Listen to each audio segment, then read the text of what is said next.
కింజరాపు రామ్మోహన్ నాయుడు అనే నేను లోక్సభ సభ్యుడిగా ఎన్నికైనందున శాసనం ద్వారా నిర్మితమైన భారత రాజ్యాంగం పట్ల నిజమైన విశ్వాసం, విధేయత చూపుతానని, భారతదేశ సార్వభౌమత్వాన్ని, సమగ్రతను కాపాడుతానని, నా బాధ్యతలను శ్రద్ధాశక్తులతో మరియు అంతఃకరణ శుద్ధితో నిర్వహిస్తానని దైవ సాక్షిగా ప్రమాణం చేస్తున్నాను.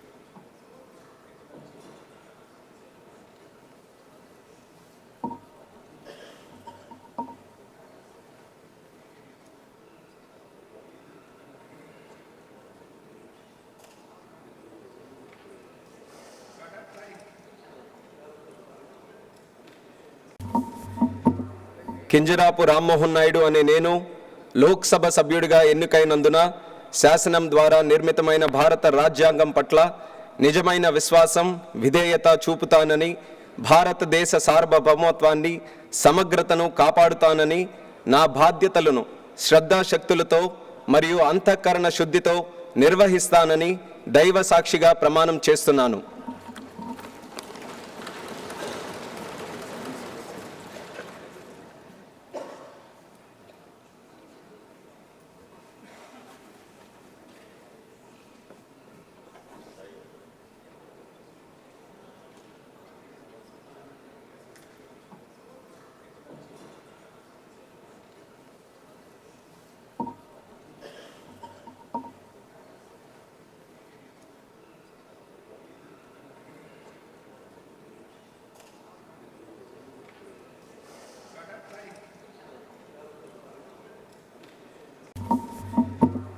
కింజరాపు రామ్మోహన్ నాయుడు అనే నేను లోక్సభ సభ్యుడిగా ఎన్నికైనందున శాసనం ద్వారా నిర్మితమైన భారత రాజ్యాంగం పట్ల నిజమైన విశ్వాసం, విధేయత చూపుతానని, భారతదేశ సార్వభౌమత్వాన్ని, సమగ్రతను కాపాడుతానని, నా బాధ్యతలను శ్రద్ధాశక్తులతో మరియు అంతఃకరణ శుద్ధితో నిర్వహిస్తానని దైవ సాక్షిగా ప్రమాణం చేస్తున్నాను.